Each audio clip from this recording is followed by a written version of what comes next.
Salam selamat pagi menjelang siang Bapak Ibu Saudaraku yang dikasihi oleh Tuhan kita Yesus Kristus, sahabat misi khususnya dimanapun Anda berada. Kembali bersama-sama dengan saya Agustina Setopo di pelayanan misi Kalimantan. Pada kesempatan ini saya berada di Desa Upau, Kecamatan Haruai, Kabupaten Tanjung Tabalong, Provinsi Kalimantan Selatan. Rasanya sulit dimengerti dan sulit dipercayai apa yang Tuhan buat dalam hidup saya. Secara logika kita manusia tidak mungkin dan tidak akan pernah mungkin saya bisa ada di tempat ini. Sepanjang perjalanan dari kota Balikpapan baru sampai di tempat ini, dalam kondisi badan setengah lumpuh, tubuh dibantu dengan berbagai macam alat penyangga, mulai dari leher, punggung, sampai ke pinggang. Mustahil bisa melakukan perjalanan sejauh itu. Belum lagi saya harus dibantu dengan berbagai macam krim pemanas tubuh. Bapak Ibu, 2 bulan yang lalu, saya divonis dokter mengalami pengeroposan dan pengaturan tulang belakang. Dan dampak dari penyakit itu, kedua saraf tangan saya tidak berfungsi dengan baik. Saya tidak bisa berpegangan atau memegang segala sesuatu dengan baik. Dan ada rasa sakit yang luar biasa sangat. Dan bukan cuma saraf tangan, kedua saraf kaki saya juga. Sehingga sakit itu juga sampai ke sekujur bagian tubuh. Bahkan di telapak kaki juga terasa sakit. Dan rasa sakit itu teramat sakit Bapak Ibu. Teramat sangat sakit. Sepanjang malam, sepanjang siang saya tidak bisa beristirahat dan tidur karena rasa sakit. Dan bukan cuma itu lagi Bapak Ibu. Fungsi hati, lambung, saluran kencing, prostat dan pankreas saya juga terganggu. Hanya ginjal dan paru-paru dan juga jantung yang belum terkena dampak dari pengeroposan dan pengapuran tulang belakang. Saya bertanya dengan dokter spesialis dalam yang merawat saya pada waktu itu. Dokter, bolehkah saya tahu kondisi penyakit saya yang sesungguhnya? Kenapa begini sakit dokter? Dan sudah 1 bulan lebih, tidak ada perubahan yang signifikan. Bahkan semakin sakit setiap hari. Akhirnya dokter spesialis dalam merujuk saya ke spesialis saraf. Dari spesialis saraf, saya dibuatkan jadwal terapi selama 3 kali dalam seminggu. Selama 1 bulan lebih, saya menjalani terapi. Juga tidak ada hasil yang signifikan. Tidak ada perubahan. Kemudian saya kembali ke dokter spesialis dalam yang merawat saya. Saya bilang dengan dokter, tolong, apa yang bisa saya upayakan supaya saya bisa sembuh? Dan tolong dokter lakukan semua cara untuk menolong saya agar saya bisa pulih. Dokter spesialis bilang, opsi terakhir adalah operasi. Saya kaget. Apa tidak ada jalan lain dokter selain operasi? Dokter spesialis dalam tidak ada jalan lain. Karena semua obat sudah dicoba, bahkan terapi pun sudah dilakukan, tapi tidak membuahkan hasil yang signifikan. Maka satu-satunya jalan terakhir adalah operasi. Walaupun operasi itu tidak sedikit membantu dan tidak menimbulkan hasil yang banyak. Dokter hanya berani menjamin 40-50% tingkat keberhasilan dari operasi itu. Karena terlalu banyak titik-titik di bagian tubuh belakang saya yang terkena dampak dan imbas dari penyakit itu. Resikonya cukup tinggi dan sudah bisa dipastikan Bapak Ibu. Pada saat operasi itu gagal dan lebih banyak gagalnya, apa yang akan terjadi dalam kehidupan saya? Saya akan menghabiskan hari-hari hidup saya di tempat tidur atau di kursi roda. Mendengar kenyataan itu saya sedih Bapak. Benar-benar sedih. Saya benar-benar takut Bapak Ibu. Dan saya tidak berani membayangkan bagaimana seandainya hidup saya jalani dan saya habisi hari-hari saya dengan ada di kursi roda ataupun di tempat tidur. Saya menangis. Saya menjerit. Dan saya meraung-raung di hadapan Tuhan. Saya bilang, Tuhan tolong. Tuhan tolong. Sembuhkan aku. Sembuhkan aku. Selain pengobatan secara medis, Bapak Ibu, kami juga melakukan pengobatan terapi secara herbal. Dari ujung kota Balikpapan ke ujung kota Balikpapan kami jalani. Semua hal kami lakukan. Hanya dengan satu harapan, saya bisa sembuh. Namun tidak membuahkan hasil sama sekali. Semua jalan seolah-olah buntu Bapak Ibu. Dan itu membuat saya semakin kecewa dan putus asa. membuat saya semakin lelah dan tertekan dengan keadaan itu. Sementara dana dan biaya yang kami gunakan untuk proses pengobatan saya cukup besar. Bagi seorang hamba Tuhan misi, 5 juta 1 minggu itu cukup besar Bapak Ibu. Bukan jumlah yang sedikit. Tetapi Tuhan tetap bekerja di tengah-tengah pergumulan dan penderitaan saya. Apapun dan seberapa banyak pun yang kami butuhkan, Tuhan sediakan. Tuhan cukupkan sesuai dengan apa yang kami butuh. Tetapi bukan itu harapan saya Bapak Ibu. Bukan itu keinginan saya dari Tuhan. Saya cuma butuh kesembuhan agar saya boleh beraktivitas seperti sedia kala. Menjaga dan mengurus suami saya, mengerjakan pekerjaan rumah tangga, pergi pelayanan kemana, bukan tergeletak di tempat tidur seperti itu. Singkat cerita Bapak Ibu, di tengah-tengah keputusasaan itu, 2 minggu yang lalu, saya ngomong dengan Tuhan. Tuhan, aku lelah, aku capek, dan aku tidak tahu apa lagi yang harus aku buat. Apa lagi yang harus aku kerjakan untuk aku sembuh. Aku menyerah Tuhan. Apapun yang terjadi, terjadilah Tuhan. Karena aku percaya, jika Engkau berkenan maka semuanya jadi.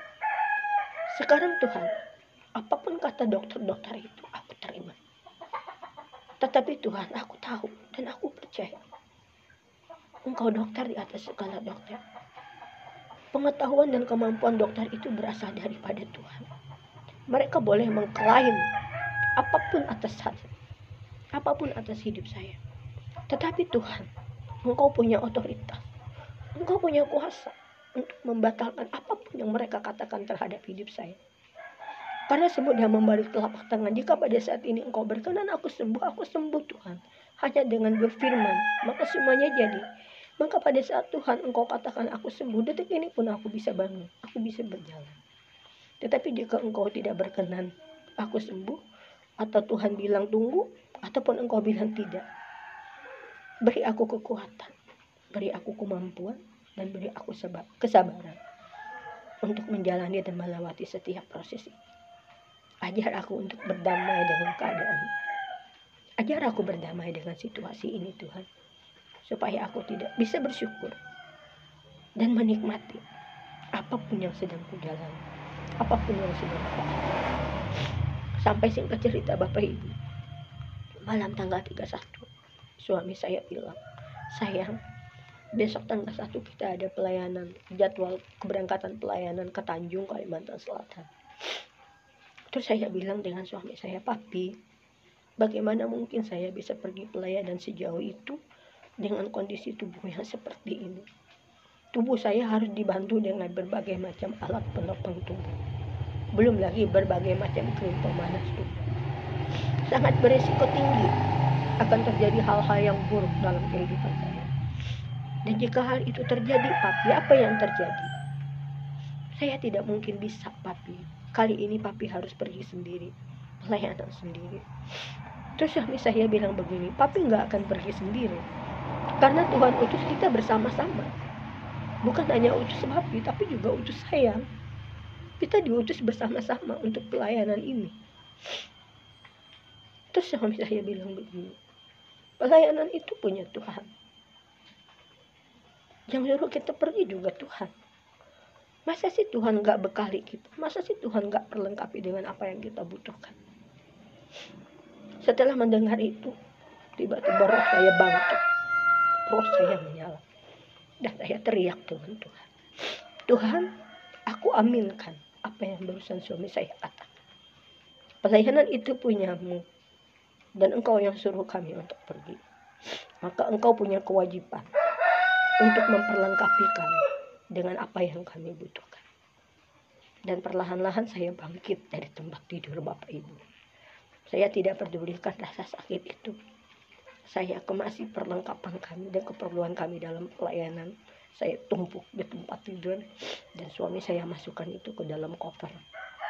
Sampai keesokan pada tanggal 1 Desember kemarin, itu jadwal kembali saya harus bertemu dengan dokter spesialis tulang yang menangani saya.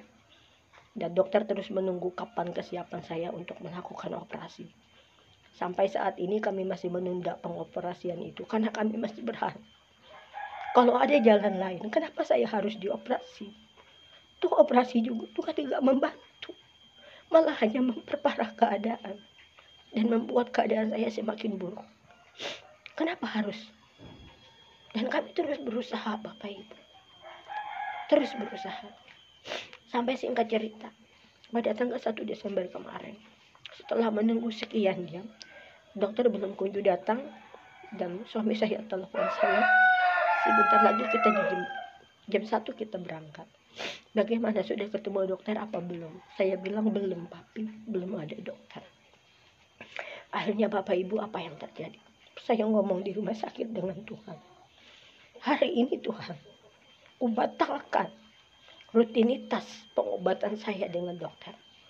Kubatalkan pertemuan saya dengan dokter. Aku putuskan Tuhan, saat ini aku lebih memilih untuk taat dan setia pada apa yang Kau minta, pada apa yang Kau mau untuk aku lakukan. Aku akan pulang saat ini Tuhan, dan aku akan pergi untuk melakukan dan mengerjakan apa yang menjadi bagianku di dalam. Dan selanjutnya Tuhan, lakukan apa yang menjadi bagianmu dalam hidupku. Akhirnya saya pulang dari rumah sakit, dijemput anak kami yang nomor 3. Dan sesampai di rumah, beberapa jam kemudian kami berangkat. Luar biasa Bapak Ibu. Ketika dalam perjalanan, saya lupa bawa alat penopang tubuh saya. Saya lupa bawa alat penyangga leher. Saya lupa bawa alat penopang bahu. Saya lupa bawa alat penyangga tubuh. Suami saya panik. Suami saya gelisah. Dan suami saya takut. Dan itu jelas tergambar di wajah. Di sepanjang perjalanan, saya dipeluk sedemikian rupa untuk menghindari goncangan ataupun benturan di sepanjang perjalanan. Saya bilang dengan Papi, jangan takut. Papi bilang, Tuhan yang mengutus kita untuk pergi. Maka percaya, Tuhan akan menjaga kita sedemikian rupa. Tidak akan terjadi sesuatu hal yang buruk dalam kehidupan saya maupun Papi. Dan saya bilang dengan Tuhan, beri aku tanda. Kalau Tuhan menyertai saya, kalau Tuhan yang menyertaikan, kalau Tuhan yang mengutuskan, beri saya rasa lapar agar saya bisa makan di sepanjang perjalanan. Karena selama 2 bulan lebih, saya tidak bisa masuk makanan kecuali air putih dan jus buah. Begitu masuk makanan, sebegitu juga saya muntahkan, Bapak Ibu. Itu saja yang saya minta daripada Tuhan. Karena bagaimana mungkin saya bisa melakukan perjalanan yang sebegitu jauh dalam kondisi fisik yang sedemikian rupa dan tanpa makan. Dan Bapak Ibu tahu, sesuai dengan apa yang ku minta. Di sepanjang perjalanan, semua bekal yang kami bawa, jajanan, minuman, itu habis Bapak Ibu. Dan semua saya makan. Saya merasa takjub dengan apa yang Tuhan buat. Selama ini mindset saya berpikir mujizat Tuhan itu selalu berbentuk hal-hal yang spektakuler, selalu berbentuk hal-hal yang fantastis. Tetapi sesungguhnya mujizat Tuhan itu terjadi tidak selalu dalam bentuk dan rupa hal-hal yang fantastis dan spektakuler. Ada kalanya mujizat Tuhan itu pelan tapi pasti. Ada kalanya mujizat Tuhan itu dalam berbentuk hal-hal yang tipis dan sederhana. Buat saya ini mujizat Bapak Ibu. Benar-benar mujizat. Bagaimana mungkin 2 bulan lebih tergeletak di tempat tidur, tiba-tiba bangun seperti Lazarus yang dibangkitkan dari antara orang mati, dan bisa melakukan perjalanan jauh sepanjang malam perjalanan dengan kondisi medan yang tidak begitu nyaman untuk dilewati. Dan saya percaya Bapak Ibu, Tuhan beri saya kekuatan. Tuhan beri saya kemampuan dan kesembuhan, bukan hanya untuk hari ini, bukan hanya untuk saat ini, tetapi untuk seterusnya, total dan sempurna.